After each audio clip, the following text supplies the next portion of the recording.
All right. Hi, everybody. Welcome to the final lecture of our Spring 2022 lecture series. My name is Carrie Soden, and I'm the Archaeological and Research Director here at the National Museum of the Great Lakes. As always. Well, I don't know, maybe some of you are new and don't know who I am. Thank you, all of you, for signing up and showing up, especially those of you that have shown up in what was some nasty weather, but now is beautiful sunshine. For those of you at home, thank you for logging on. We are so glad to see you. As always, don't forget, you can always donate at nmgl.org/donate.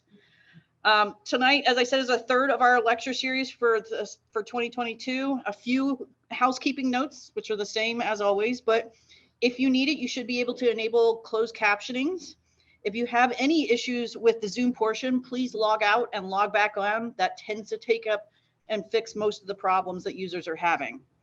If anything happens to your feed tonight, or you are so excited about this and you want to share it with your friends, by Friday or Monday, we will have this recorded and fully up on YouTube, and I will send the link out as I normally do. As always, we will have a Q&A at the end of the session. For those of you in the room, raise your hands. For those of you online, please put your questions into the Q&A, and I will help curate those to our speakers and our panelists. We have two speakers tonight, but when we get down to the Q&A, we're excited. We have quite a number of specialists and panelists here to answer more specific questions, and they will get introduced towards the end of the program. Tonight, we're going to be learning about the history of the U.S. Army Corps of Engineers and their work across the Great Lakes. I really wanted to have them come and speak to us because I do think they're sort of the unsung heroes of the Great Lakes. There's definitely a lot of work that they're doing that is making shipping, commerce, and all other forms of movement across the Great Lakes happen. And I think a lot of us don't realize how much that they're really doing. Special thanks to Avery Schneider, for the Deputy Chief of Public Affairs from the Army Corps Buffalo District, for putting this together for me. I really appreciate it. They've gone to way more trouble than I would have thought, but I think it's great. We do have two speakers. We have, oh my gosh, Ashley, I didn't ask how to say your last name, and I'm so sorry. We have Ashley Binion-Zaccaro, my apologies. She's the Toledo Program Manager with the U.S. Army Corps of Engineers, Buffalo District. She holds a master's degree in economics from Wayne State University and a bachelor's degree in business administration from the University of Michigan, Dearborn. Dearborn's not the bad one. Prior to joining the Buffalo District, she worked with the Army Corps Detroit District as an economist and project manager. Joining Ashley is Michelle Briggs, one of our speakers from the Spring 2021 series that we did virtually online. So tonight we're excited to have her here in Toledo in person. If you don't remember, Michelle is the Chief Park Ranger at the Sioux Locks. She's been there since 2009. Before joining the U.S. Army Corps of Engineers, she spent 15 years working in museums throughout the Great Lakes region and earned bachelor's and master's degrees in history from Western Michigan University, focusing on Great Lakes maritime history and museum studies topics. So I think we have a lot to learn tonight. I'm very excited. So I will quickly hand it over to Ashley and Michelle to get going, and we'll talk to you all soon. Hello, everyone. Hello. Thank you for joining us tonight. So the history of our nation is the history of the U.S. Army Corps of Engineers, and on the Great Lakes, that history is an ever-evolving one. The Corps of Engineers and its civil works missions in particular have been critical to the livelihoods of the people who have long chosen to make their homes along the lake shores. And the work of the Corps of Engineers has directly contributed to the economic success of the region and the nation, as well as its defense. As an organization with teams of experts around the world, the U.S. Army Corps of Engineers delivers solutions to some of the nation's most challenging problems. Here in the Great Lakes region, our teams serve their communities as part of the Great Lakes and Ohio River Division. And in this map, you can see the boundaries of our division, and then you can also see how our boundaries wrap around the Great Lakes. Along the lake shores, we are divided by watershed into 3 districts: Buffalo, Chicago, and Detroit. But our district boundaries didn't always look just like this. And many of the towns and cities along the shores of the Great Lakes didn't exist as they do today. So what brought us here and what motivated people and the places to become the way they are? For the Corps of Engineers as a whole, history begins at the start of the American Revolutionary War with George Washington appointing the first engineering officers in 1775. But our story here on the Great Lakes begins to take shape later in the 1700s at the tail end of the war. As a nation, our lack of ability to transport goods and people efficiently over significant distances had long been a point of friction, especially for westward movement beyond the Appalachian Mountains. 1785's Northwest Ordinance, which was enacted by Congress, established a government for the Northwest Territory, what we know as much of the Great Lakes region today, and with it, a process for admitting new states to the Union. Included among its many lines is one that bears substantial importance for what we do at the Corps of Engineers and for the people who sought land and opportunity in the Great Lakes. It reads, "The navigable waters leading into the Mississippi and St. Lawrence and the carrying places between the same shall become common highways and forever free. Without those, quote, common highways and a means of transportation, commerce couldn't flow as freely as needed and development couldn't commence." It was one of the earliest recognitions that these northern waterways would not just be, quote, common, but would also become the equivalent of today's superhighways for the nation, connecting the country and the world. The demand for expansion grew significantly just a decade later with the Louisiana Purchase in 1803, adding 828,000 square miles of land to the United States west of the Mississippi River, and effectively doubling the size of the nation. And what you can see here in red is the land that was part of that Louisiana Purchase. These first few decades of the 1800s become rather formative years for the Great Lakes. One key event for the area and the nation, of course, is the War of 1812. The lower Great Lakes, Erie and Ontario played a major role in the Northern theater of operations during the war. They shaped movements of contending armies and saw full-scale battles between large ships built and put on the lakes to move troops and attack rival towns. Taking some bitter lessons from the war and a page out of the Northwest Ordinance, Army engineers concluded that improving transportation on both roads and rivers was important, though they also saw it critical to national defense. It's with all this history of the region in mind that we jump a little ahead to the late 18 teens and 20s and get further into the civil works role of the Army Corps of Engineers on the Great Lakes. So first we come to 1823, a survey conducted at Presque Isle in Erie, Pennsylvania. It was the first survey on the Great Lakes by the War Department. Former French officer and engineer General Simon Bernard and Colonel Joseph Totten, who would later become the Army's chief engineer, reported that the harbor at Erie was one of the best on the lake and that commerce was growing there. But they noticed the harbor's entrance was obstructed by a sandbar. This was a similar state on many of the natural harbors across the Great Lakes, of which only a few were safe and adequate for the needs of navigation. The sandbars were formed by a combination of waves and currents along the lakeshore. And when a storm blew in from the lakes, waves would wash sand and gravel and sometimes completely close off the mouth of streams. Spring flows might temporarily allow passage of smaller vessels, but channels were constantly shifting and varying depths. Bernard and Totten recommended the sandbar at Presque Isle could be, quote, eliminated by constructing piers which would direct current as so to deepen the entrance. Essentially, lengthening the channel of rivers and streams would increase their velocity as they met the lake enough to push through sandbars. This survey, to an extent, would be a driver for one of the first major civil works tasks for the Corps of Engineers on the Great Lakes.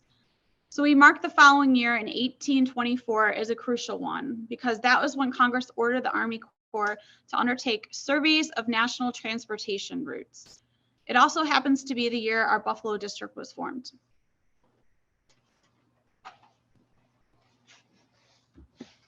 And speaking of surveys, Ashley's giving me the perfect segue, and I'm going to warn all of you to strap in because I'm a hardcore boat nerd. And I have worked in as many boat pictures into this program as I could possibly get away with. So the reason that we have to do these surveys is, of course, because of the cargo vessels that are operating on the Great Lakes. And what you're seeing there is one of the very first, once we get past the Voyageur canoe, I see lots of nods. You probably recognize this as the long lost Griffin, launched in 1679. And from that time until the middle of the 19th century, sail vessels would dominate the Great Lakes trade. So we had brigs and brigantines, and I'm just going to take a minute and point out that cute little brig at the very top corner, the color painting. Doesn't look all that fantastic, but that was the brig that brought the very first load of iron ore through the locks at Sault Ste. Marie. And of course, we had schooners. Of course, schooners started out as a much smaller affair with 2 masts. Took a smaller crew, very maneuverable on the Great Lakes. And of course, they evolved up to this. Does anybody recognize it? David Howe. You got it. And where's the wheel?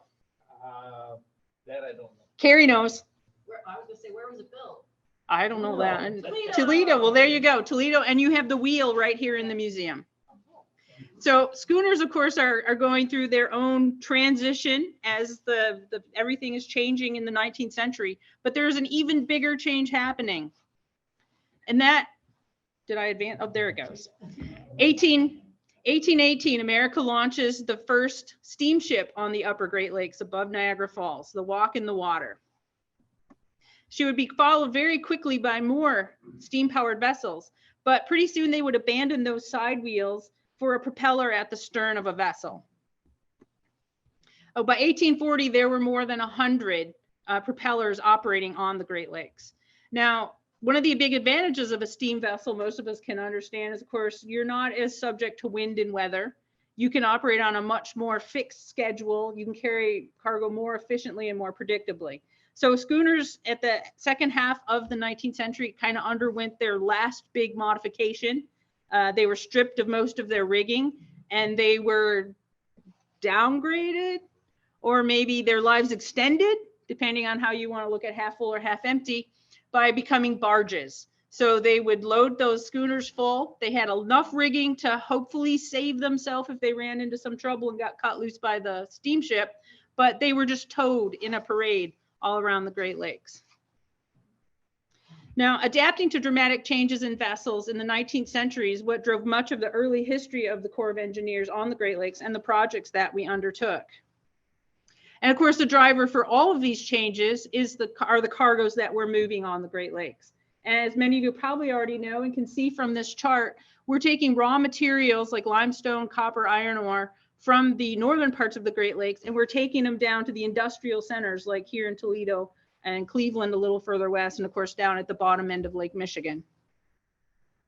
Now, surveys that Ashley was talking about were just one part of the challenge on operating on the Great Lakes. And Congress also charged the Corps of Engineers with improving rivers and harbors to support national defense and contribute to American prosperity. I have to pause for a moment too and point out that the Corps of Engineers wasn't the only organization that was taking on these kinds of repairs. Local communities, because having a port is so important, would pool together, and they would pool their own money, and they would try to improve their harbors. This is a view of the early waterfront on Cleveland. And they pooled their money, they built a pier, but unfortunately they lacked the engineering expertise, and the structure that they built wasn't strong enough to withstand the storms blowing in on Lake Erie. And it wasn't adapted quite for the bottom of the harbor to have that longevity. Now, a little further up the lake, residents at a little place called Buffalo Creek at the time pooled their money. They borrowed more money from the state, and they built a pier at the mouth of their creek. And they finished that pier in 1820, and unfortunately, 5 years later, it was substantially destroyed by storms. All of these projects, in addition to the weather challenges, which all of us who live on the Great Lakes region deal with in very personal ways, made it a challenge to keep these improvements going. And they also had the problem they didn't have the resources and kind of the labor pool to keep these things going for the long haul. You know, it's one thing to build something, it's another thing to maintain it. Well, enter the U.S. Army Corps of Engineers. The Corps of Engineers, even today, is an organization steeped in expertise. We generally, I can't commit to it always, but we have the resources and the ability to maintain infrastructure for generations. I mean, our funding is up and down, but for the most part, we maintain infrastructure for generations. And this really shouldn't surprise anybody, because in the very beginning days of America, the U.S. Military Academy at West Point, which you see in that painting, was the only engineering school in America for quite some time. And the U.S. Army Corps of Engineers then, as now, considers harbors and waterways essential to national defense and essential to energizing the economy. So in 1825, the Corps of Engineers came to Cleveland, and they improved that harbor by building a pier at the mouth of the Cuyahoga River. In Buffalo in 1826, the Corps took charge of the damaged structure at Buffalo Creek and rebuilt it, rehabilitated it. And anybody know what Buffalo Creek is now? Buffalo. And I have to read this part. They gave me a lot of numbers. By 1838, 16 projects had been authorized on Lake Erie, with 5 in New York, 1 in Pennsylvania, and 8 across Ohio, and 2 in Michigan. On Lake Ontario, Army engineers improved the natural harbors at each end of the lake and began construction of 5 new harbors. Soon after, on Lake Michigan, 4 more harbors saw improvements by the Army Corps of Engineers. And looking ahead, we're going back to Cleveland and Buffalo here. They would eventually have to build outer harbors because of the amount of ship traffic that they had in those improved ports. And as something we probably all understand living on lakefront communities, the economic lives depend on having deep water ports and infrastructure to protect our coastlines, to support economic growth. And throughout this time, the boats are growing, there's a lot more traffic, and we're having to maintain all these channels within ports and outside of them. And so we're using dredges. And 2 of the dredges you see here are dipper dredges, which basically their name says it all. It works like an excavator, and it reaches in and it dips up sediment. The one you see in the upper corner is a Corps of Engineers dredge, the Colonel Farquhar, and it was built in 1869 in Grand Haven, Michigan. So we're talking about a pretty old workhorse. And we talked quite a bit about the piers in Buffalo, Cleveland. Of course, they're being built all over the Great Lakes. And I just want to point out, at that time, piers and breakwaters were built with timber cribs. So basically, they build a wooden framework, they fill it with stones, and then it sinks down to the bottom, and then you have your breakwater. These work pretty well. It's fresh water, so the wood survives pretty good in the water, but they're not necessarily robust enough to survive heavy storms, or of course the ice. Ice is a huge destructive factor on our coastlines.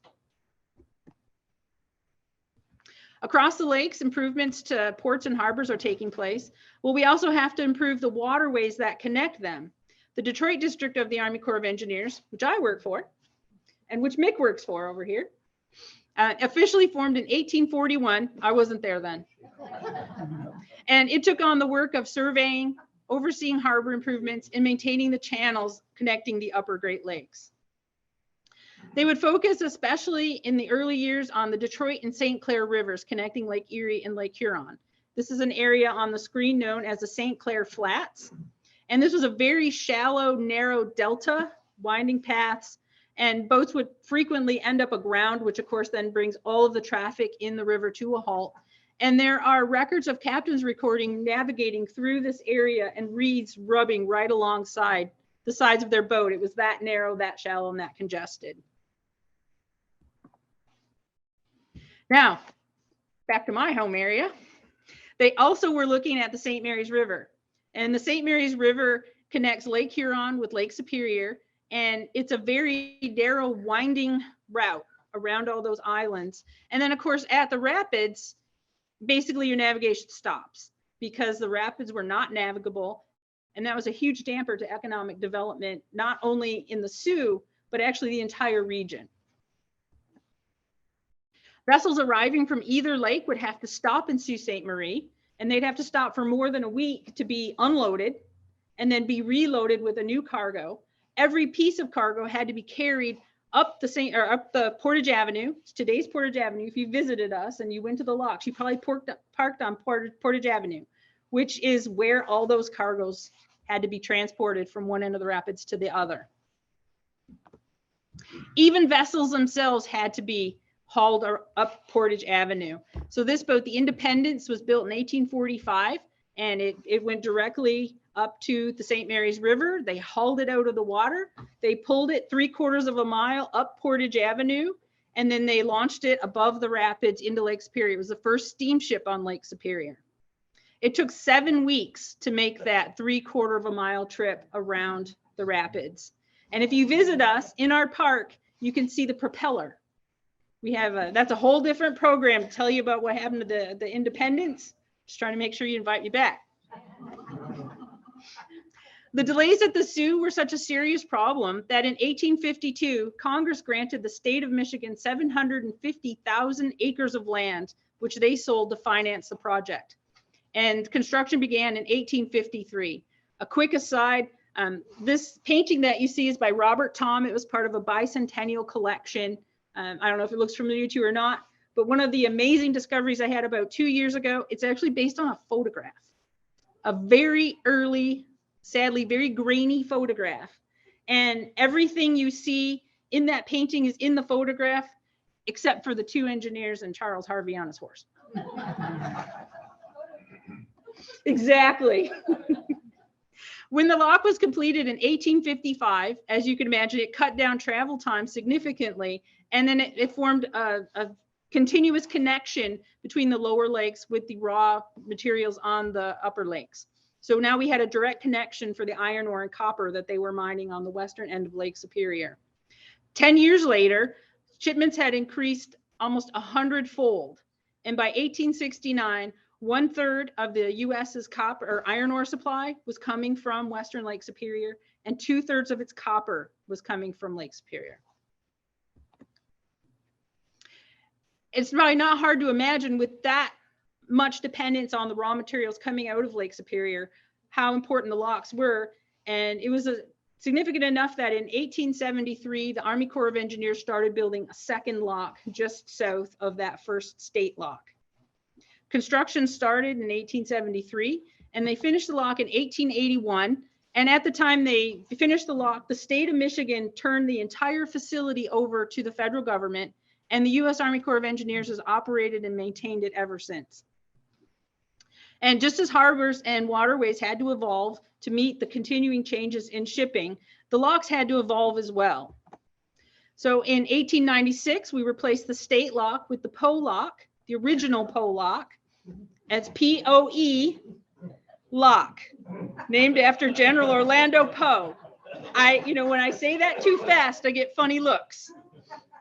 And this lock was the first one on the river to use steel gates. The Davis lock was completed in 1914, and it was the longest lock in the world when it was finished, and it was the first one on the river to be built with poured concrete as opposed to cut masonry.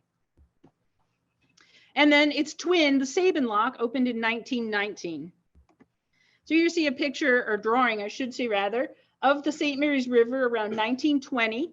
And I'd like to just pause a minute and point out that in the years leading up to the completion of the Sabin lock, 92 million tons of cargo were passing through locks at the Sioux every year. 82% of that tonnage was going through the 4 American locks, because there is a little tiny lock on the north side of the river, but it wasn't as deep as our new locks, so we got the bulk of the transit.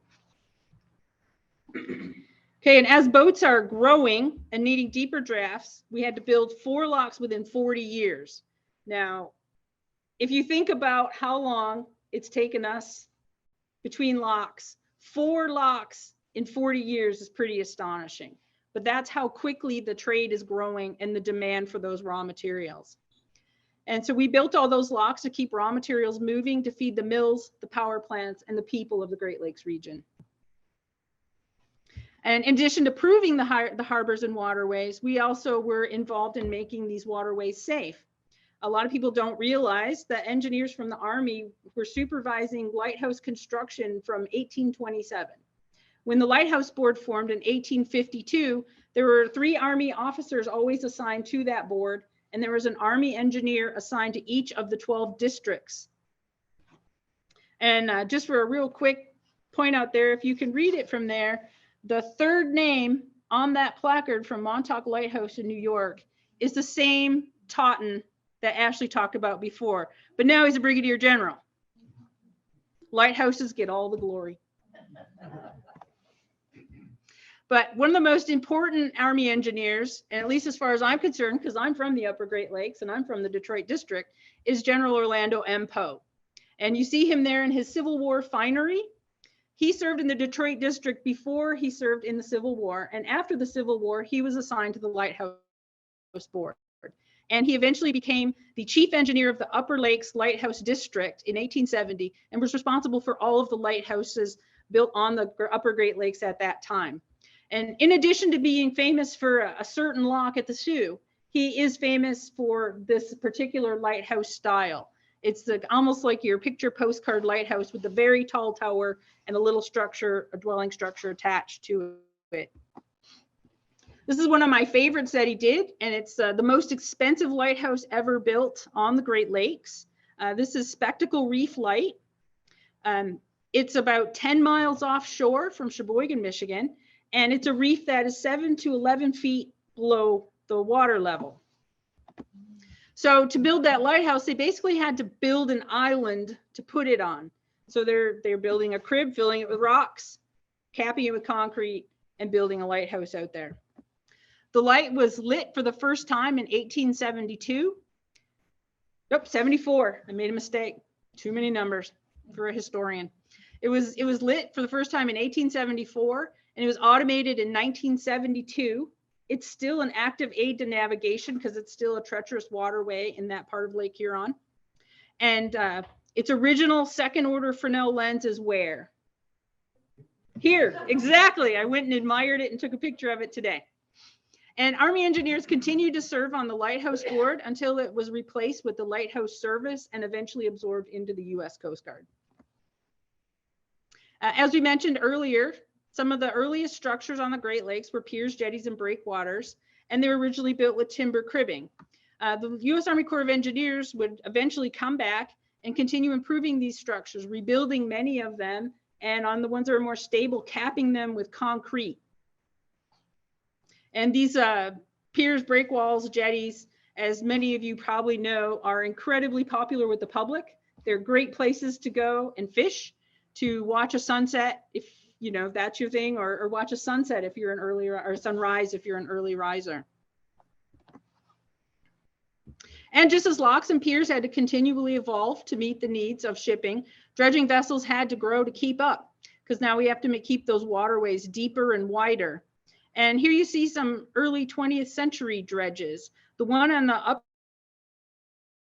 upper part of the slide was built in 1904. It's the Burton, and it was active on Lake Erie and was still active after World War II. In the Army, we keep things going a long time. And then the Haynes, the one you see on the bottom, was built in 1942, served in the Philippines, and in 1948 made its way back to the Great Lakes and served in the Buffalo and Detroit districts. And what made these hopper dredges kind of more efficient, especially on a loose sediment surface, they use suction to pull the debris up, and they have a hopper built into their hull that holds it. And then as you can see in that picture of the Haynes at the bottom, they can then discharge it or pump it where they want it to go, as opposed to scoop it, put it in a barge, take another scoop, put it in a barge. And innovations by the Corps brought about improved safety, efficiency, and storm damage protection, all of which provides direct support to the economy, because any city connected by better ports and protected by better infrastructure is able to develop its own economic future. And I get to talk about boats again.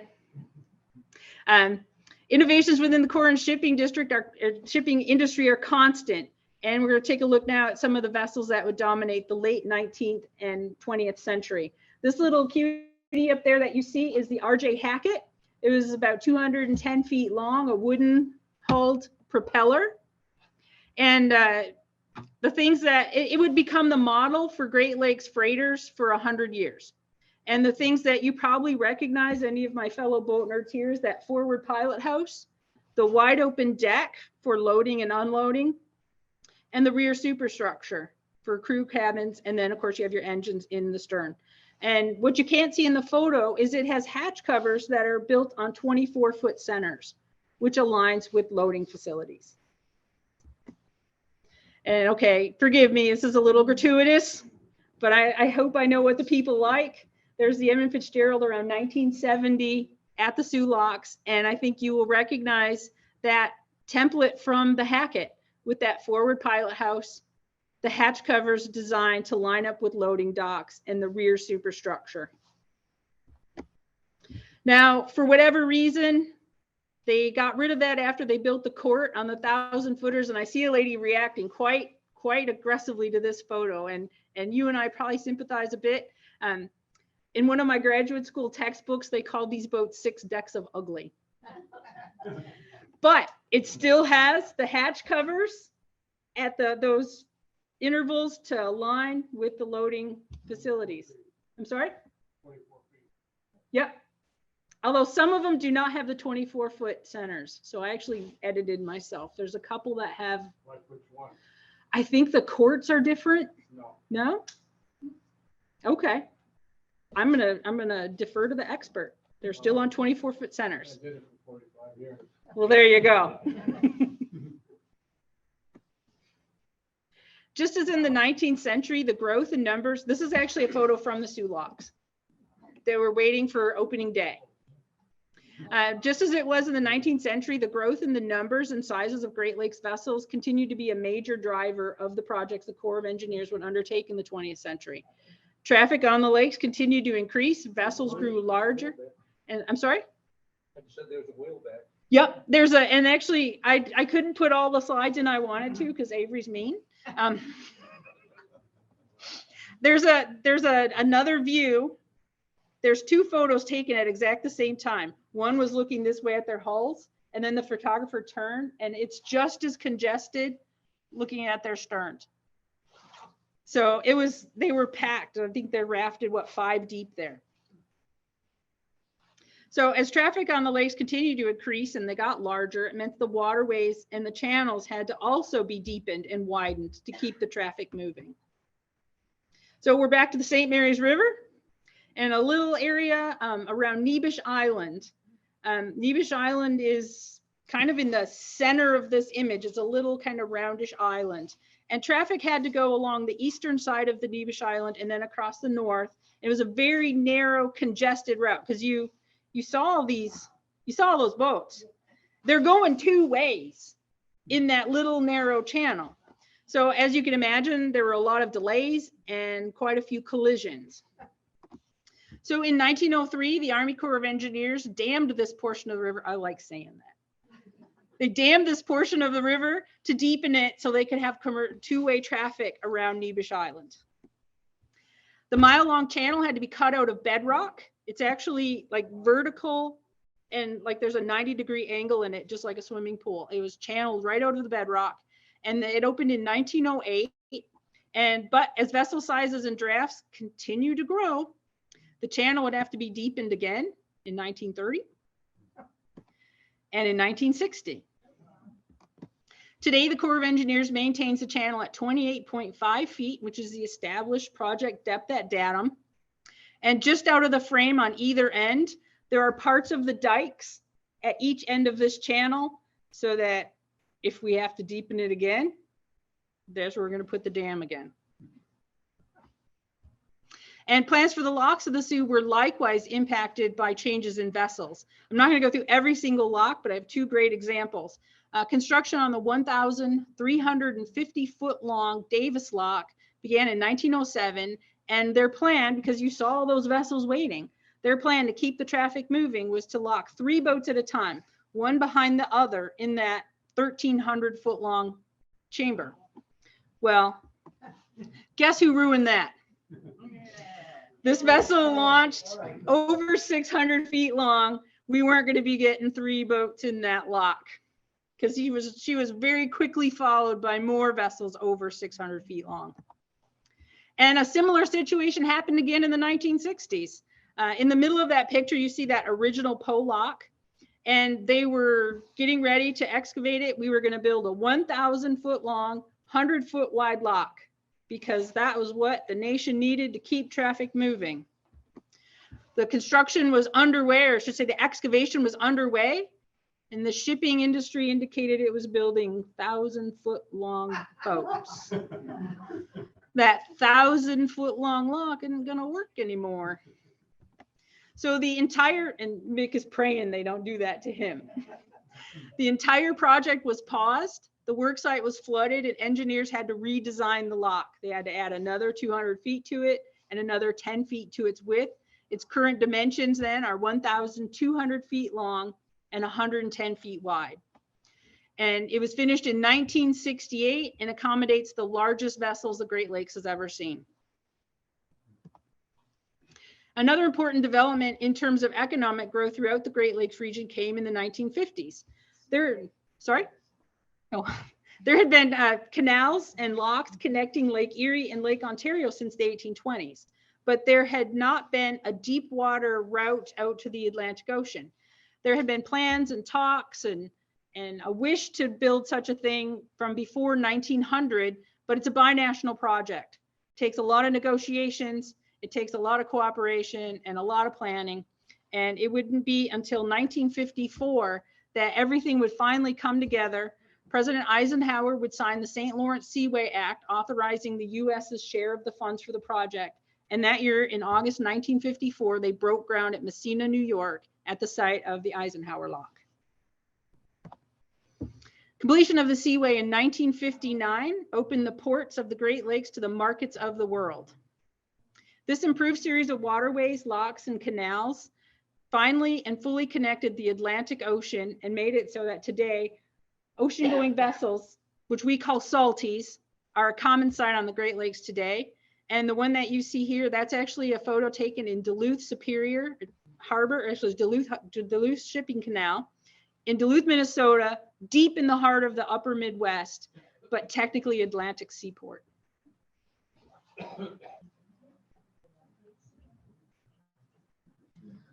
All right.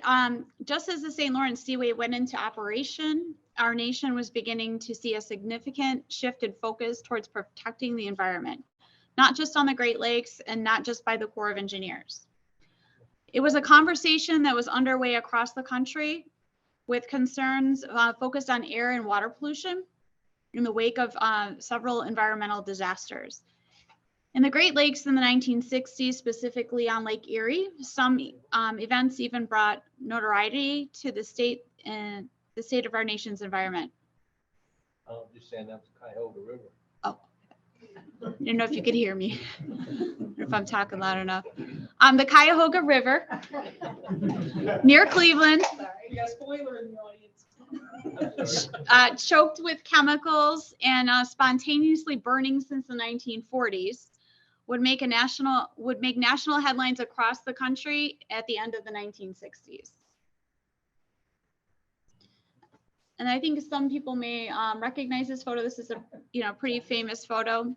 A 1966 visit by President Lyndon Johnson is often remembered by a boat tour on Lake Erie, with the president shown oil and sludge in a bucket of water.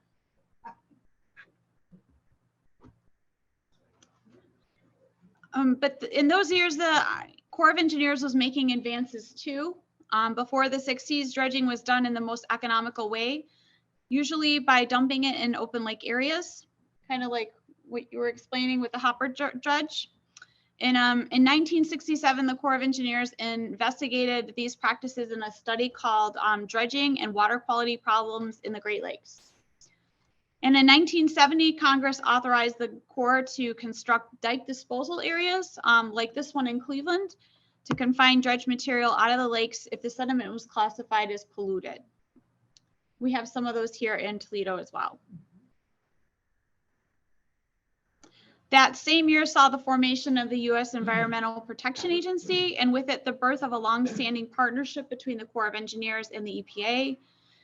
And in 1987, the EPA and the Corps of Engineers were directed by Congress to study Great Lakes Areas of Concern, or AOCs, and begin remediation plans and programs.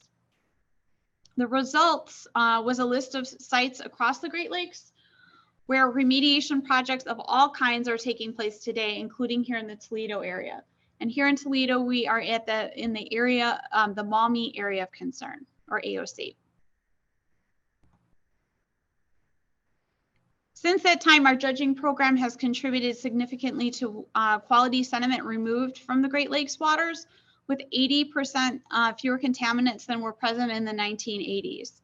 And that brings us up to some relatively recent history for the Army Corps. Not only has the dredging program contributed to removing sediment from the lakes, it's also supported the delisting of some of EPA's areas of concern, most notably Ashtabula, which was officially delisted, and the Buffalo River, where sediment is being put to beneficial reuse at projects sites such as Unity Island. So Unity Island was once a natural riverine island, but it has seen years of ecosystem depletion and erosion from man-made impacts. It was even used as a landfill from the 1930s to the 1990s. By 2000, it was remediated and reopened as a park, but portions of it were left sitting unused, specifically a deep pond, which was disconnected from the Niagara River. And in 2018, Buffalo District placed dredge material taken out of the once polluted but now safe Buffalo River and put it in this pond. And you can see in this picture them placing that dredge material. So what they did is they placed the dredge material and it increased the elevation within the pond, and it allows for vegetation to grow. So over a couple of years, the material settled out, and then we added features such as root wads, logs, and native plants, and then reconnected the pond to the river. It was the first construction of a beneficial use of dredge material project under the Section 204 Corps of Engineers Continuing Authorities Program, which is meant to beneficially reuse dredge material to protect and create and enhance aquatic ecosystems, such as wetlands. So now the site is a thriving and high quality habitat for native aquatic animals and plant life. And this vibrant ecosystem contributes not only to the lives of the plants and animals, but also to the lives of people who enjoy it as part of that public park we talked about. So under Section 204, Unity Island has become a template for more beneficial use projects across the Great Lakes, including others in Buffalo and Ashtabula.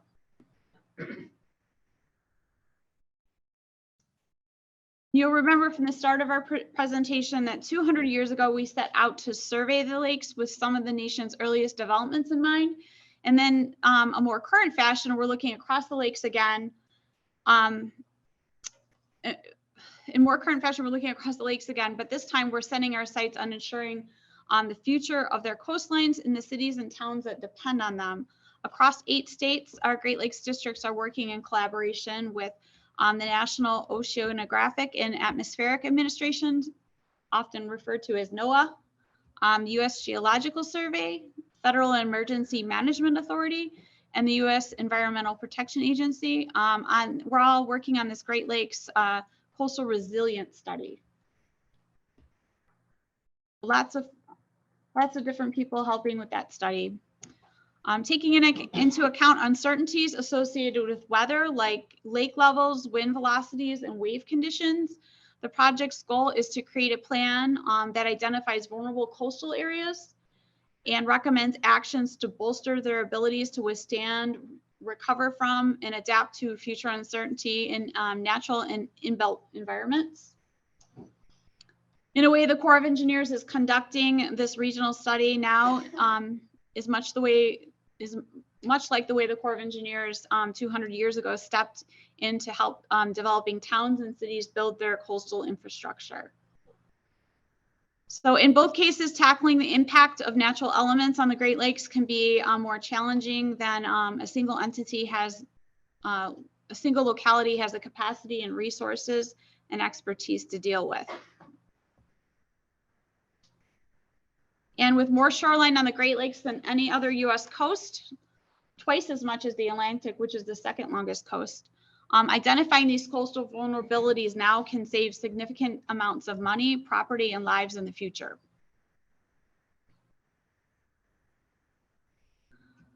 So between those shorelines, the impact of the Army Corps' work remains both visible and vital across the Great Lakes navigation system. The Great Lakes navigation system is what we call all the harbors and channels that allow us to move raw materials and bulk commodities throughout the Great Lakes.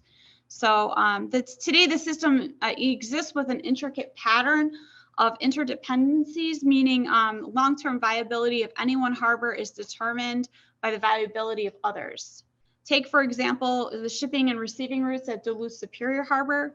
It was the busiest harbor on the Great Lakes as of 2019. Numerous harbors and industries across the Great Lakes rely on it for the trade of raw materials like iron ore, coal, and limestone, which are integral to the U.S. economy. Due to the historic and continued efforts of the Army Corps of Engineers, Great Lakes vessels efficiently transport iron ore from this and other ports in Minnesota and northern Michigan. From there, they travel to integrated steel mills and shipment ports on the Southern Lake Michigan, and Lake Erie, especially here in Toledo. And this shipping route is a critical link in the U.S. steel industry's supply chain. That steel makes its way into the buildings we live in and work in, and the cars we drive, as well as the appliances in our homes. Across the Great Lakes navigation system, an average of 122 million tons of cargo was transported between 2015 and 2019, supporting more than 147,000 U.S. jobs and more than $20 billion in U.S. business revenue, thanks in part to the work of the Corps of Engineers.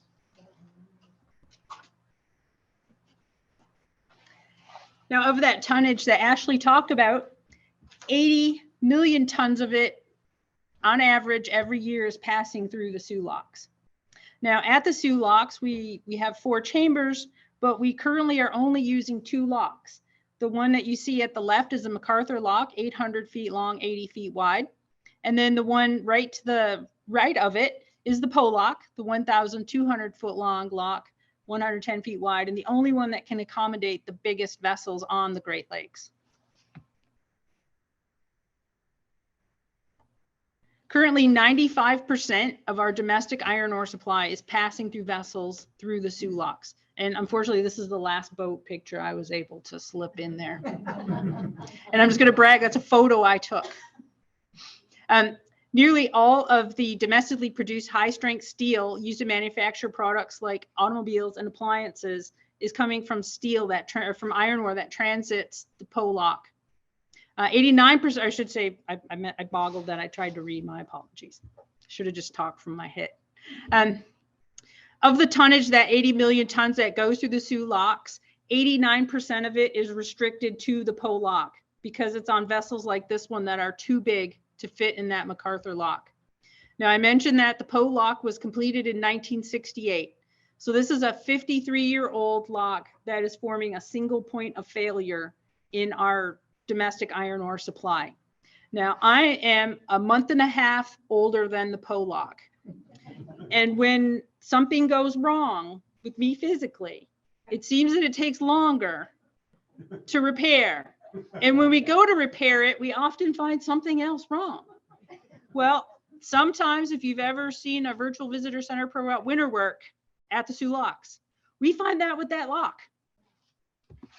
So to get around that problem, the new lock at the Soo is a second 1,200 foot long, 110 foot wide lock which will ensure the steady, efficient movement of raw materials on the Great Lakes, and is the largest infrastructure project on the Great Lakes in more than a generation.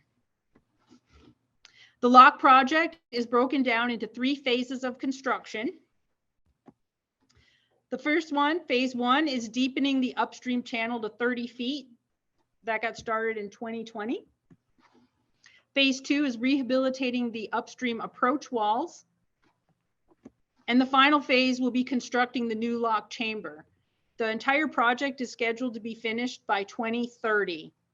But if we get steady funding, good weather, and everything goes according to plans, we could be finished earlier than that. And up here, you can see some of the benefits of this new lock project, in addition to ensuring that continuous supply of raw materials. It's going to generate a lot of jobs. It's going to support a lot of jobs. And we are using an awful lot of American sourced raw materials.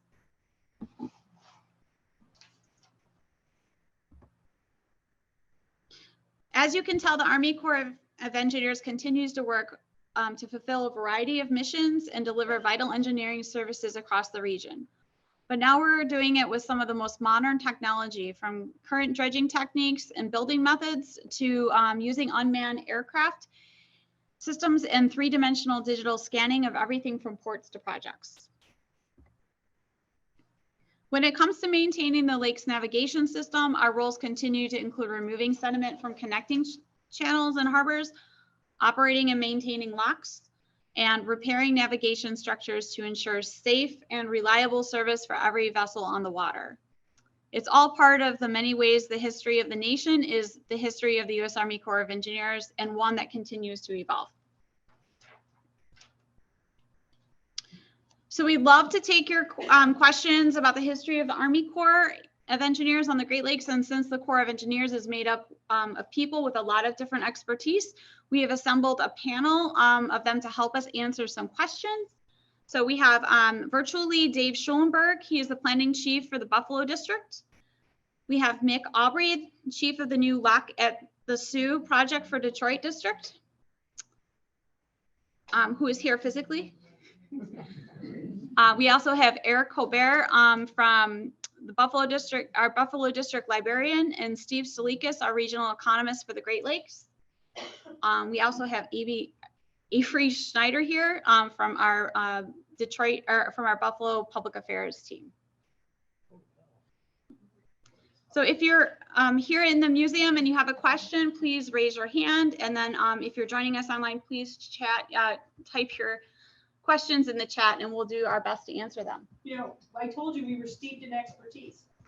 Determined to prove it.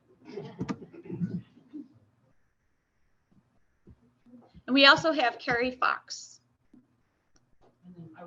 Is there a lock in the Sioux that's operated by Canadians?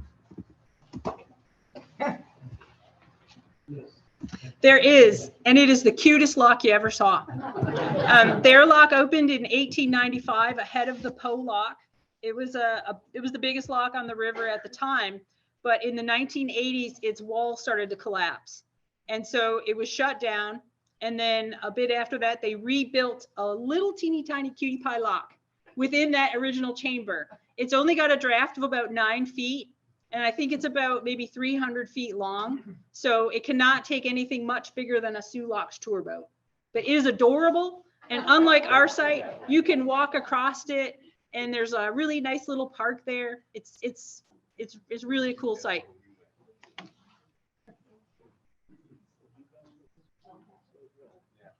Yes? Did I miss something? The Poe lock had just one gate on it? Or is the other gate further up? There are the current Poe lock, Whatever was in the picture. Yeah, the last picture one. the last one. There is one gate at the upper end, which we call Gate 1, really romantic, fancy name. And then at the other end of the chamber, 1,200 feet away, there's an intermediary gate or an intermediate gate. And then there is a backup gate at the lower end. So we have 2 lower gates. They weigh 225 tons each half. They're 60 feet high, 65 feet wide. I must have missed the other two in the picture. You know, it's probably the angle of the photo, or maybe the boat was blocking it. It's empty. Okay. Yeah. You know, oh, I can't back up to get to the picture, but we have brochures out where the coffee is. Yep, and if you should be able to see it there, and if not, I will show it to you, because it might be hard to see depending on how the gates are positioned. And then just while I have the camera for a minute, because I'm a park ranger, I'm obligated to tell you all to wear a life jacket and to be safe around the water. And just to reward you in advance for doing exactly that, I've brought carabiners and some little keychains that you are welcome to take out by the coffee. I've got a couple here online, if we can. Sure. I have two questions that kind of go together. I think one from Charles says, how is the Corps preparing for increasingly severe storms like the Superstorm Sandy? And then Michelle asked, have the high water levels of recent years affected operations of any of the locks, and how do you prepare for that? The first question might be a good one for Dave. Yeah, do you, can you repeat the first question? And we're thinking that might be a good one for Dave. Okay. You might have to repeat it too. Yeah, you're gonna have to repeat it into the And Dave, you're muted. computer. Okay, can you guys hear me? I can hear you, and I'm prepared for a question, and I think it had to do with Superstorm Sandy and coastal resiliency. Yeah, just sort of how are you preparing as we continue down this How are we Yeah. preparing? patterns? Yeah, how are you preparing with the anticipation of severe weather patterns and coastal resiliency? Yeah, in a couple of ways, right? In on a project level, and then also kind of at a system level.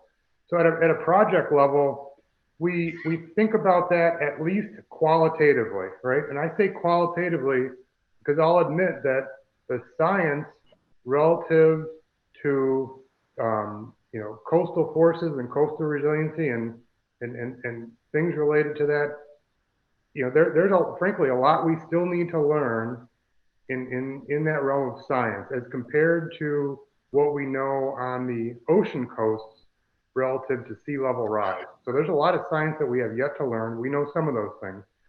So when we're developing a new project, we do think about, high lake levels, low lake levels, and historical lake levels. And we think about how a project is going to perform, whether it's a project in a harbor, like a breakwall, or a feature of a harbor, or maybe a piece of infrastructure to protect a highway or something like that.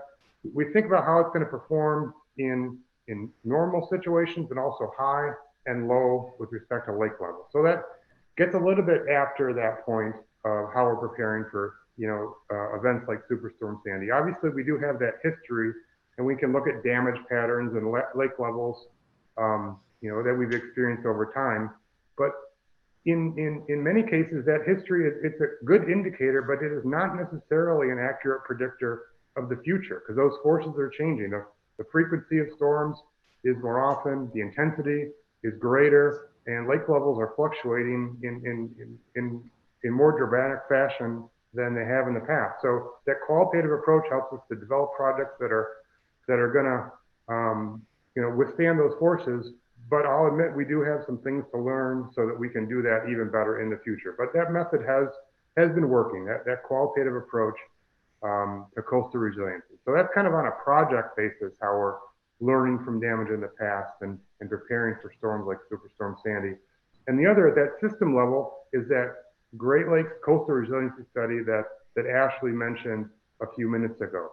The exact aim of that study is to prepare in the future and project those forces and coastal issues in the future so that we can better understand the science, better understand the vulnerability, and to answer that exact question you asked in a more precise, in a more proactive way than we are right now. So that's what we're after, and that's exactly the point of that Great Lakes Coastal Resiliency Study that we're just starting. We just got funded this year, and we're hoping to get all 8 states on board to cost share with us, and we can move out and answer that question. Thanks for asking.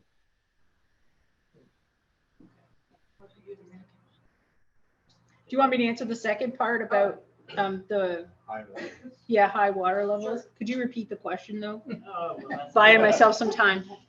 Well, and I might add on to that, because we just had another one come in. Have the high water levels in recent years affected operations of any of the locks? And then kind of with that, hold on, let me find it. Sort of, somebody else is asking sort of why do the lake levels fluctuate so much from year to year? Okay, first question is the easy one because I'm not responsible for it. It's weather. It's precipitation in and evaporation out. So when we have a year where the lakes freeze over, that helps us build in supply, because otherwise during the entire winter it continues to evaporate. And if it freezes, that freezes the evaporation, the levels are going to rise. So there's a direct connection to the weather in terms of what the lake levels are. Now, in the going on 12, 13 years I've been at the Soo Locks, we've had low water, we've had high water, and we can operate the lock regardless. It has not impacted our operations other than a couple times during these high water level things. We've had a couple storms come in, and then we end up with waves in the river washing over the gates, and then it gets dangerous to walk across them and everything else, and we've had to kind of pause operations. But the big impact is on the vessels. So I mentioned on the rock cut, that mile-long channel, we maintain it at a project depth of 28.5 feet at datum. That's a 5-year average of water levels. The last couple years, we've been way above that. And so, we got 28.5 project depth, but we've been having freighters come in loaded 30 feet draft. Because there's extra water in the system, they can load more cargo. That means they can operate more efficiently. Now, at the other end of that spectrum, when I got hired in, we had low water. Nobody was going to be loading to 30 feet. They weren't even going to be loading to 28 feet. I'm sorry? Yeah, exactly. And then nobody's going to like that boat because they will have stopped up the entire river. That might have happened in 2012. So it doesn't affect us at the locks, but it has a huge impact on the shipping companies.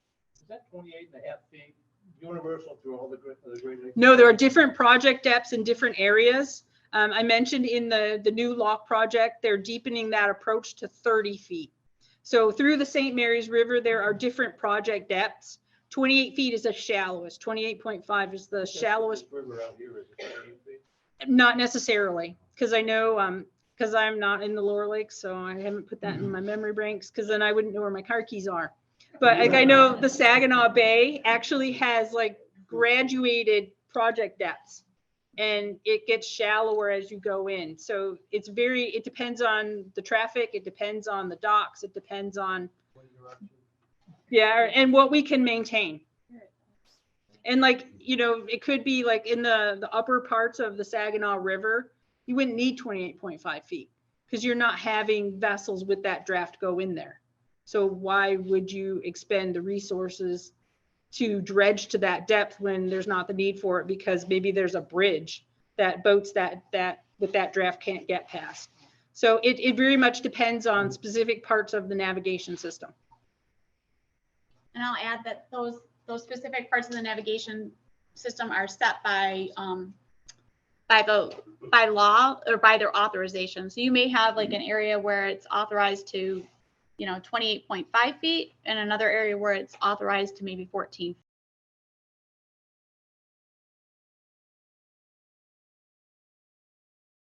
Yeah, and I can talk about that in general. I didn't hear the specific question, but I could talk about open lake placement as a concept in general.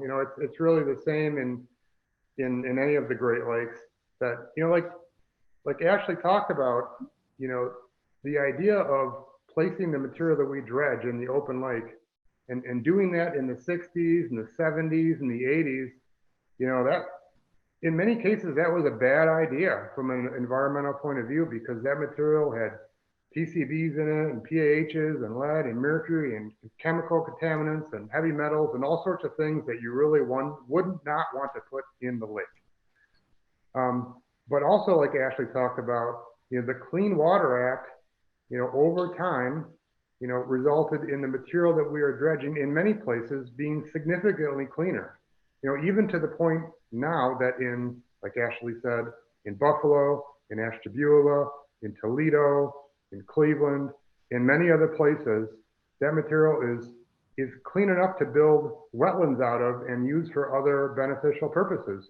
And in most cases, it is significantly cleaner than what is out on the bottom of the lake right now. So, it really is a case by case on what is being dredged from what harbor and if it should be placed in the open lake from an environmental point of view, from a technical point of view.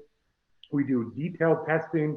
We send it to labs, so we make sure that we make those recommendations based on science, and then ultimately, place the material where it should go in accordance with, our processes, and also with respect to a number of different other federal and state programs that we have to, coordinate with and get certifications with, primarily including a water quality cert that is generally provided by a state agency.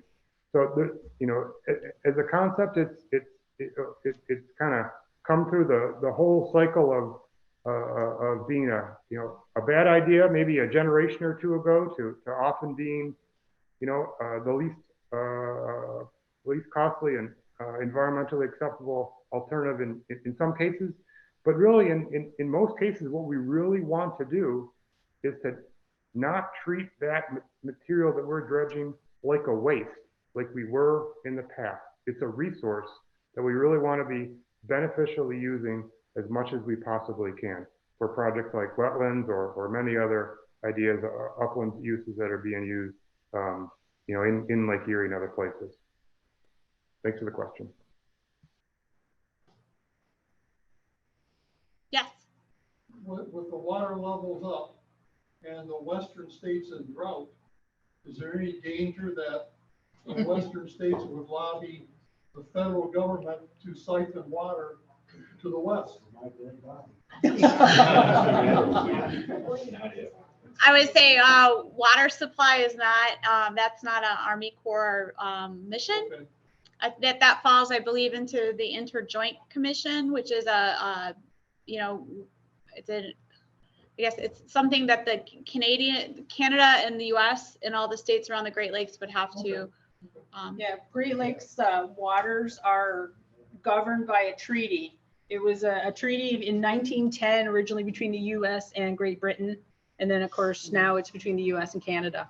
So like even when we adjust compensating gates in the St. Mary's River, that is all decided by the Lake Superior Border Control, which is part of the International Joint Commission, and it's all regulated by treaties. So, I mean, as Ashley said, it's not our mission, but like as a private citizen who's not a scientist, it seems like that'd be a pretty hard thing to accomplish, especially considering the treaties involved and the infrastructure that would have to be built. Hey, this is Dave. If I might add, if the question was about water supply outside of the Great Lakes basin, I'll add that there is a Great Lakes Compact, an international treaty between obviously the US and Canada that by law and international law prohibits moving water outside of the Great Lakes basin. So we're in good shape from that point of view. Thank you. Thank you, Dave. Keeping our water, even if it floods our docks. I think we had one more question. No, two more. From the Buffalo office, what are your top 2 or 3 projects that you most want to get accomplished? Avery? I don't know if there's an answer of the top 2 or 3 necessarily. Right now, the coastal resiliency study being one of the newest is probably pretty high on the list, and that's got some time to go. But I can tell you, as somebody who tries his best to keep track of all the projects, because my field at least touches a little bit of all of them, the list, if you go line by line, is somewhere over 200. And that can be some very small line items that just continue to some very large ones. So The Buffalo office goes all the way to Duluth? no, so the districts are broken up by watershed. So at least for the Buffalo district, ours is the lower watersheds of Lake Erie and Ontario. So our district goes from Messina, New York, up by the St. Lawrence Seaway and the Moses Saunders Dam, and stretches all the way out to here in Toledo. but it doesn't encompass the entirety of New York, Pennsylvania, and Ohio. It's pretty much just those northern reaches of Ohio and kind of that northwest reach, if you will, of New York, and just a touch of Pennsylvania, really focusing on Erie. So from Erie up, where's your office? What, at the Buffalo region, what's the next region north? North in New York, or north heading west on the Great Lakes? On the Great Lakes, Michigan. So we've got the Detroit office, the Detroit district, and then just beyond that, right here, we have Michelle, our representative from there, and then also on the Great Lakes, the Chicago district office. And within each of those, we have field offices, like we have one here in Toledo where Ashley works. We have a field office in Auburn. We have an area office in Cleveland, somewhat larger, managing construction and operations, focused more in Ohio. And then for, at least in Buffalo district, our regulatory team, they have some smaller offices to facilitate working with communities around them. And Duluth is controlled by the Detroit district. Really? Yep. So they go all the way there. Yeah, and as Avery was explaining, it's based on watersheds. And so if you remember way back, yeah, roughly. But so the Detroit district encompasses all the way to Duluth to Monroe, Michigan. And then the western side of Lake Michigan is the Chicago district. You got a map up there that shows- Yeah, geographically, Detroit district is the largest of the districts. Although Toledo used to be part of Detroit district, where it was moved to Buffalo. Everybody can't be in the Detroit district. I'm always curious, every time we have an economic downturn, like in 2009, there's always a theoretic study done with Canada about increasing traffic into the Great Lakes.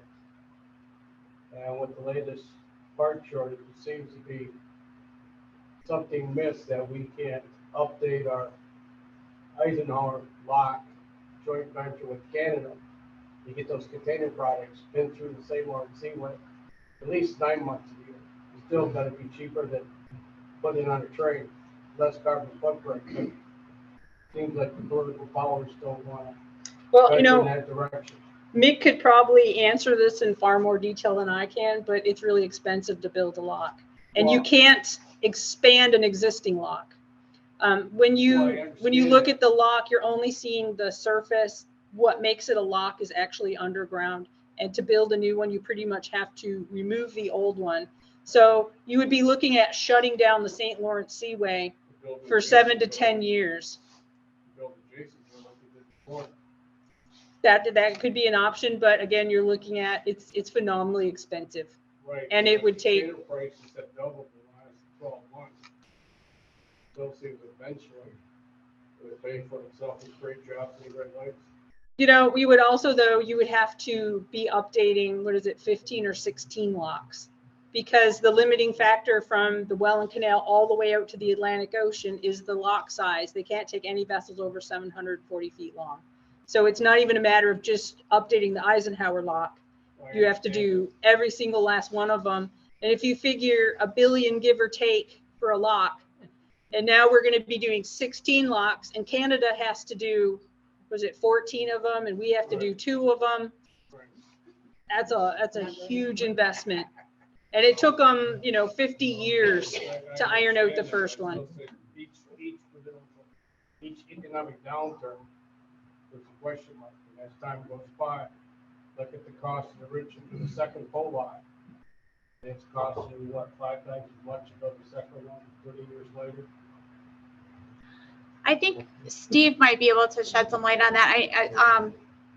Every time you touch that cargo and you move it, there's a cost attributed to it. Right. So you really would have to, bring it to your destination. Like, you offload it on to trains. So, I mean, I understand that. I mean, it's pretty simple economics, but still, there's, a period of time we talk about carbon footprints. That became a conversation about doing something every downturn. I mean, but that's not how the project is justified. Environmental and carbon emissions don't get factored into the equation. I mean, I think it's a great idea. Yeah. It's just an awful lot of money. Steve, They spend a lot of money. Steve, can you explain? I listened to a nice. I listened to an interesting podcast the other day about how I know everyone's probably heard of like major delays that we've had at like West Coast ports. In this podcast, ended up talking about like the story of one vessel that ended up coming from like China and like went through the Panama Canal and went all the way up through the St. Lawrence Seaway and ended up going to Cleveland with some container shipments just because it was like so costly with delays like on the West Coast.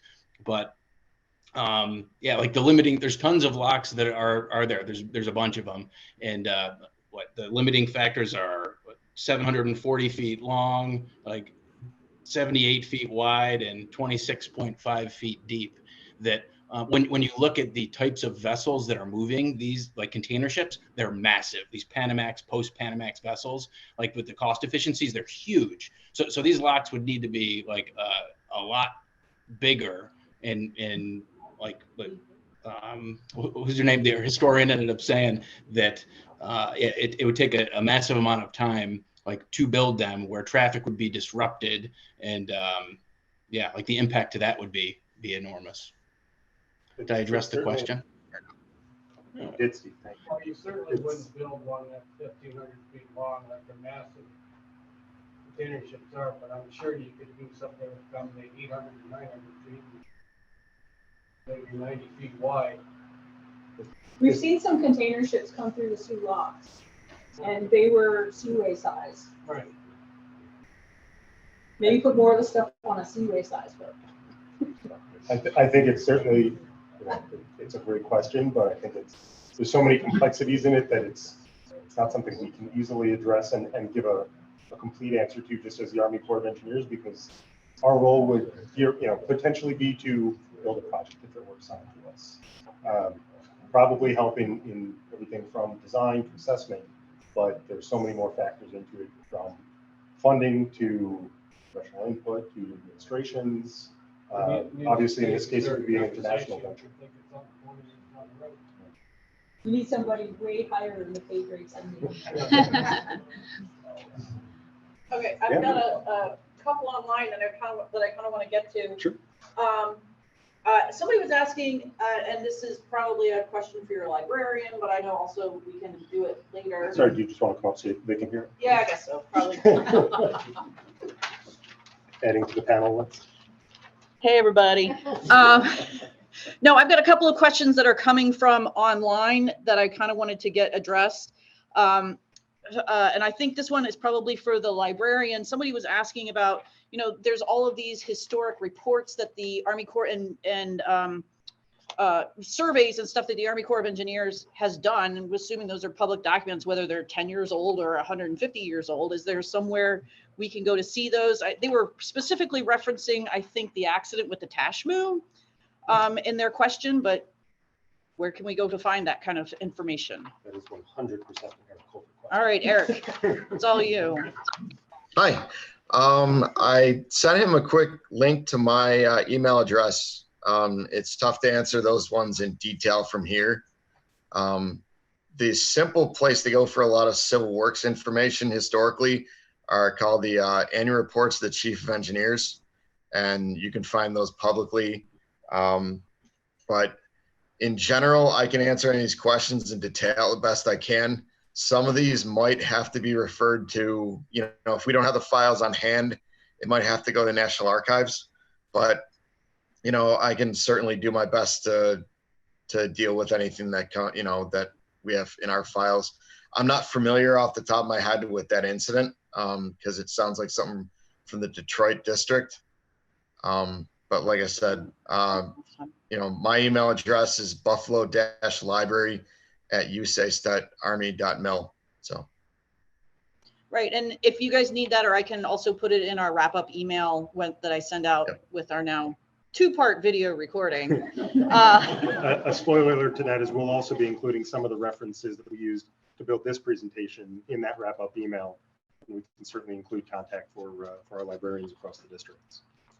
And I'm taking a lot of these from online, so I'm bundling a lot of them together. So this might be a 2 or 3 person kind of question, which is a little bit sort of the economics of what it means to make sure that there is a second 1,000-foot lock. Because, you know, if that lock does close down, what does that mean economically? And now that there's, what was the word that I heard? A backup, for lack of a better word. How is that going to help efficiency as well? So please come be in front of the camera. I will. So Mick Aubrey, chief of the new lock at Sioux. Michelle said she was a boat nerd. I'm a boat nerd as well. First time a lot of people see me in a suit because I'm a construction nerd as well. But the economics for the new lock, of course, it's done. The studies are done. It's called a benefits cost ratio, a BCR. It has to be a certain level to be on the president's budget. That's based on commodities and the economics of everything that passes through the locks and provided to the rest of the U.S. And those studies are done. The BCR is calculated, and that's what justifies the project. And so the new Sioux Lock, the BCR was high enough that it rose to the level that it's been fully funded by federal dollars. And as a result, it's on the president's budget, and it's been funded to begin construction. And that's about the extent of what I can answer right now, because everything else is being worked through with the Office of Council and Contracting with the award of the contract, the actual contract to construct the new lock. I have some color commentary to add to Okay. that. I was going to say, I think Steve too can answer some more questions. Yeah, I was just like, Yeah. what happens when the 1,000-footer lock, lock now shuts down? What does that mean? To illustrate the importance of that Poe lock, you remember that really pretty picture of the Barker? The 1,000-footers carry roughly the equivalent of 700 rail cars in one trip. A footer makes about 70 trips a season through the Sioux Locks. There are 13 of them. That's way more math than a little historian like me can do. But if you start extrapolating that out into rail cars, we don't have that many rail cars. And you're never going to get anywhere trying to drive in your car, because it's just going to be ore car after ore car after ore car. So, and I also didn't get a chance to include, right now, the only place in the US that we mine iron ore is on the western ends of Lake Superior. The Tilden mine in Michigan and the Mesabi Range in northern Minnesota. A couple of years ago, they closed down the docks in Escanaba on northern Lake Michigan. The only place we're loading that ore is on western Lake Superior.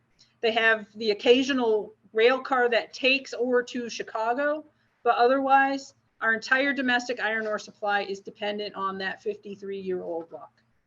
So that is a huge part of that economic impact. There's my color commentary, and now the economists can tell you the facts. In terms of Corps of Engineers economics, it all boils down to the concept of the without project condition versus the with project condition. So without project condition, the Corps of Engineers does nothing. What happens? We have a lock right there, like the Poe and MacArthur. There's a bunch of critical components there that have a probability of failing. When it fails, what happens? It impacts navigation. And then there's a big increase in transportation costs to get things from point A to point B. So that big cost impact without project condition. Then we compare it to the with project condition, which is building a second Poe-sized lock, which would mitigate like those increases in transportation cost, and the difference or the delta between the two is your benefit. So in simple, it can get pretty complex looking at like hazard functions for individual components and like assuming days outage and analyzing like every movement on the Great Lakes that would be impacted. It's very technical in nature, but it boils down to that without project condition, lowering transportation costs due to constructing our project.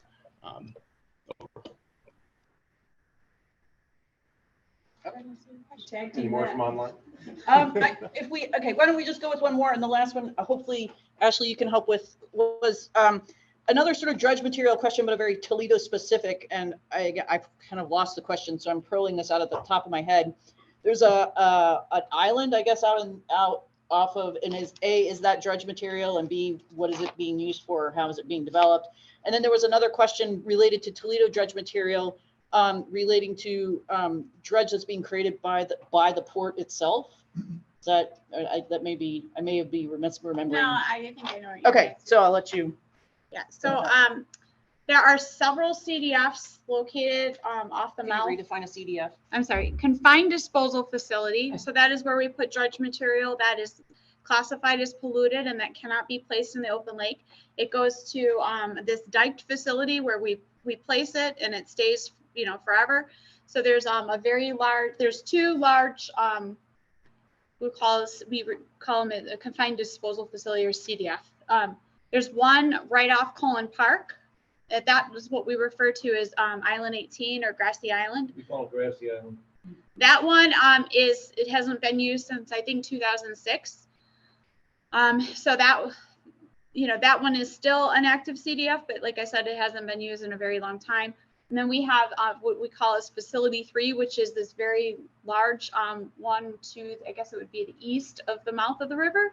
And so we have a cell there, and then the Port Authority also has a cell. So once we fill a cell, we turn it over to whomever the local authority is that helped us build it.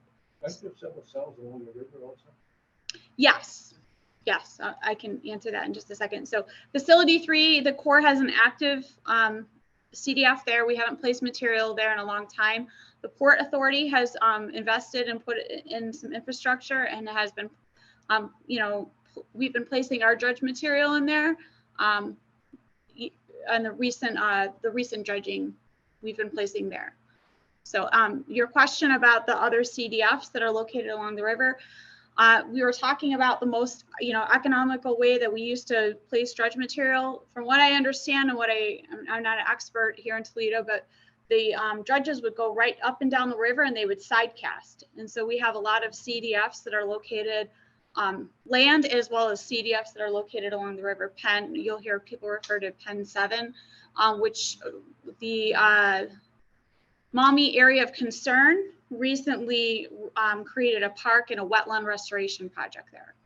Well, I know we got some kind of an experimental spot where they're going to plant corn to see if it will grow and that stuff. That is the Port Authority. We placed, I think, 46,000 cubic yards of material there several years ago. And they are doing, it's what they call their center of innovation. And they are growing corn and crops there. And they're studying that to see, you know, if there's different, you know, if there's a different yield they get out of that dredge material, and they're looking at all the different things in that dredge. Yeah. Did I answer that question? I think so. Okay. Okay. Yes. Since you're not lake dumping anymore, all the material has to be confined. Is that constraining because you don't have a lot of room in those facilities? Or is that constraining the amount you dredge? And do you have any plans to raise those dikes? At this time, it has not constrained dredging. Again, there's quite a bit of I follow the survey, so there's quite a bit of backlog in the channel that I've noticed over the last few years. So I'm just wondering if it's cut into your dredging. From what I understand, I think they dredged out a lot of the backlog leading up to 2020. So from what I understand, you know, I don't think there's a big backlog in the channel right now, but that may have not been the story. I don't know how updated the surveys are online. The surveys are done every year, just so, you know, every year. And then we usually dredge in the late summer and the river specifically more or less closer to the fall. Okay. I think, you know, we're getting on there, and I think this has been an amazing and lively discussion. I thank all of you guys for being here. All of you that have been online and posing questions. I know there's a lot that we weren't able to get to, but you know, it's 8:30, probably time to go home. So I don't want anybody to feel like they have to stay. So I'm going to kind of wrap this up. These guys will be here for a couple minutes, I'm sure, to answer any questions that you guys in the room have. As I mentioned, this is our last spring lecture series. We do have an exciting lineup for the fall starting in September with somebody coming from the Westcott Mailboat, a lecture from the National Park Service up at River Raisin, and then finally an author coming to talk about her books, Murder and Mayhem on Lake Erie. Coming up though, right quick, we at the end of April, on Saturday, April 30th, we are finally bringing back our members only pancake breakfast aboard the James and Schoonamaker. So if you are a member and would like to come join us for pancakes on board the boat, please do so. If you are not a member and would like to come join us for pancakes on the boat, You can always sign up for membership at nmgl.org/membership. Registration is required for the pancake breakfast. Thank you. And so be on the lookout for other things that we have going on throughout the summer. As always, stay safe and healthy, and we will see you all in the fall, if not hopefully sooner here at the museum. Have a great night, everybody.